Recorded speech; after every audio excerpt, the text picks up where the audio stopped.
जीवन में अगर विधायक बनने का मौका मिले ना तो रविंदर सिंह भाटी बनना। जीवन में अगर विधायक बनने का सपना होना तो रविंदर सिंह भाटी की तरह मेहनत करना। जीवन में अगर विधायक बनने का सपना हो ना तो रविंदर सिंह भाटी की तरह किसी समाज के लिए वो व्यक्ति गलत नहीं बोलता। आजकल पूरे लिबराडू नस्ल के नेता पैदा हो रहे हैं, कोई किसी समाज की बहन बेटियों के लिए तो कोई किसी समाज की बहन बेटियों के लिए, कोई हिंदू महापुरुषों के लिए बकवास और बयानबाजी दे रहा है। हमने अपने जीवन के अंदर जब से होश संभाला है सोशल मीडिया पर, तब से मैं भाई रविंदर सिंह भाटी के साथ जुड़ा हुआ हूँ और आज तक भाई ने किसी समाज, किसी बहन बेटी या किसी समाज के लिए कोई अभद्र भाषा का प्रयोग नहीं किया। इस भाई ने राजनीति को एक जूतों की नोक पर रखकर अपनी मेहनत और 36 बिरादरी के भाइयों के साथ राजनीति में चमका है।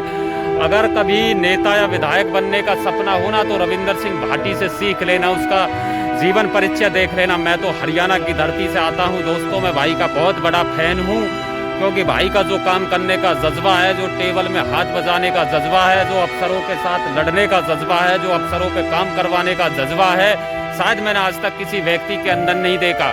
अभी सुनने में आ रहा है कि कोई राजस्थान से कोई नेता है, कोई किसी समाज की बहन बेटियों के लिए गाली बक रहा है। तो देखिए, हर समाज की बहन बेटी सभी के लिए बराबर होती है। हर समाज की बहन बेटी की इज्जत करनी चाहिए। किसी भी समाज की बहन बेटी को नीचा दिखाने के लिए अपनी राजनीति नहीं चमकानी चाहिए। ये बयानबाजी ये दर्शाती है कि कौन किसकी बहन बेटी की कितनी इज्जत करता है। अगर कोई दूसरी समाज की बहन बेटी की इज्जत नहीं करता तो वो अपनी समाज की बहन बेटी की इज्जत क्या करेगा। कुछ दिन पहले एक 2 कौड़ी का नेता हमारे हिंदू सूरवीर राणा सांगा के ऊपर अभद्र भाषा का प्रयोग कर रहा था। हम कहना चाहते हैं, देखिए, सूरवीर अगर इस देश में पैदा हुए हैं तो उनकी बदौलत आज मैं वीडियो अपने हरियाणा की धरती पर खड़े होकर बना पा रहा हूं। शायद वे नहीं होते तो आज मेरा नाम इकबाल अंसारी कुछ ऐसा होता। यह भगवा मेरे चेहरे पे नहीं होता, इस खुले में मैं हवा पानी नहीं ले रहा होता। मैं कहीं 2-3 टाइम की नमाज पढ़ता और अल्लाह ये जो बोलते हैं वो करते लोग। अगर देन है तो महाराणा प्रताप से लेके दादा सूरजमल, मीर भोज, पृथ्वीराज चौहान, राणा सांगा, बप्पा रावल, इनकी कहानी पढ़ लेना। अगर इतिहास और शौर्य से कभी हार जाओ तो राणा प्रताप की वो घास की रोटी याद कर लेना, जिन्होंने जंगलों में रहकर देश और स्वाभिमान इस भगवे को नहीं झुकने दिया।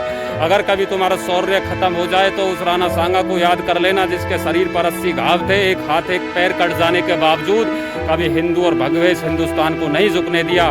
कभी तुम्हारा शौर्य मर जाए तो उस दादा सूरजमल के तप को याद कर लेना, जो दिल्ली के भरे दिल्ली में से दरवाजे को उखाड़ के ले गए थे। कभी तुम्हारा शौर्य मर जाए तो उस राणा उदय सिंह को याद कर लेना। कभी तुम्हारा शौर्य मर जाए तो उस पृथ्वीराज चौहान को याद कर लेना। 17 बार किसी को माफ करने के बावजूद जब उसने ललकारा, जब उसने कहा कि हम तेरा निशाना देखना चाहते हैं, चौहान तो 4 बार 24 गज, अष्टंगुल पर मानता, ऊपर सुल्तान है मच्छू के चौहान, तो उस चौहान को याद कर लेना।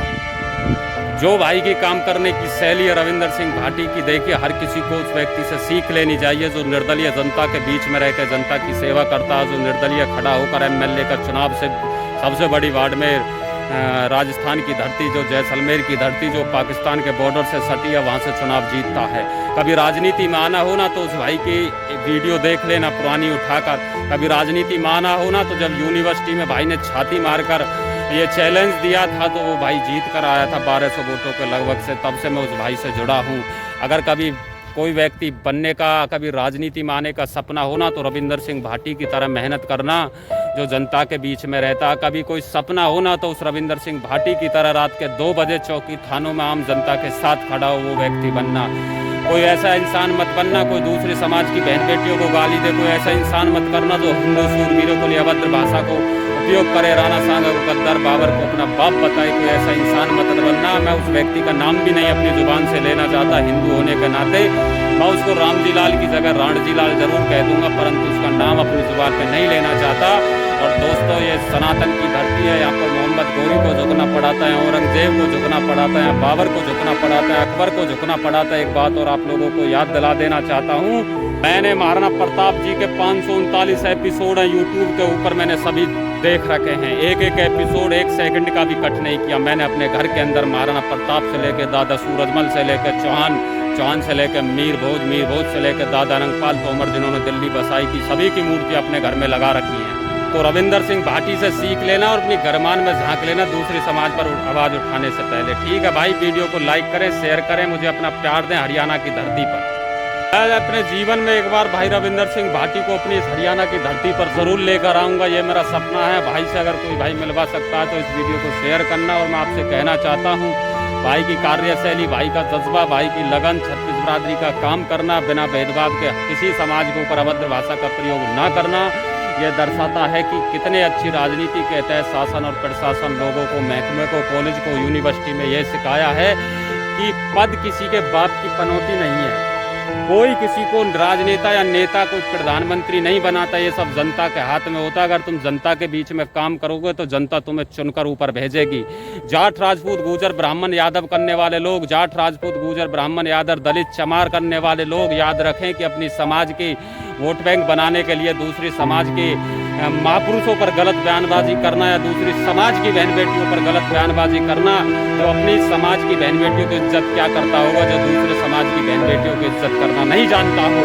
मैं आपसे कहना चाहता हूँ, किसी मंच पर बैठकर, किसी माइक पर बैठकर एमएलए और विधायक MP बनने के बावजूद पुलिस प्रशासन की सिक्योरिटी में तो कोई कुछ भी कह सकता है। ये कहने के लिए दिल और जिगर होना चाहिए। खुले में कहने के लिए कोई किसी समाज के लिए नहीं कह सकता। कोई ना कोई अंदर से आएगा, कोई ना कोई काम करके चला जाएगा।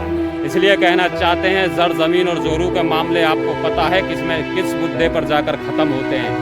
किसी के समाज की बहन बेटी को गाली दोगे तो कोई ना कोई समाज में ऐसा व्यक्ति जरूर होता है जो दिमाग पे टेढ़ी तरीके से ले जाता है। फिर समाजों की लड़ाई बड़ों में पहुंचती है, फिर बड़ों से लेकर वो कोर्ट, थाने, कचहरी तक पहुंचती है। ज़्यादातर महापुरुष राजपूत समाज में जन्मे हैं। ज़्यादातर महापुरुष राजपूतों की देन है। ये देश धर्म राजपूतों की देन है। इसमें कोई विडंबना नहीं है। अगर मैं भी खड़ा हूँ तो ये राजपूतों की देन है। देश में वीडियो बना पा रहा हूँ तो ये उन्हीं महापुरुषों की देन है जिन्होंने कभी शौर्य और बलिदान को नहीं झुकना दिया। जाट समाज से दादा सूरजमल का भी इतना ही सम्मान करता हूँ। राजपूत समाज से पृथ्वीराज चौहान, महाराणा प्रताप, राणा सांगा, बप्पा रावल, सभी मीर भोज, सभी का सम्मान हमें करना चाहिए। और माता पन्नादाय जिन्होंने अपने बेटे चंदन का बलिदान देकर महाराणा प्रताप जी के पिता राणा उदय सिंह की जान बचाई थी, उस बलिदान को भी किसी को नहीं भूलना चाहिए। अगर मैं जिंदा हूं तो कहीं ना कहीं मां पन्नादाई की देन है। आपस में भाईचारे और जातिवाद में ना बटें और इस देश के लिए लड़े। दोस्तों, हमें सब्सक्राइब जरूर करें। बहुत बहुत धन्यवाद।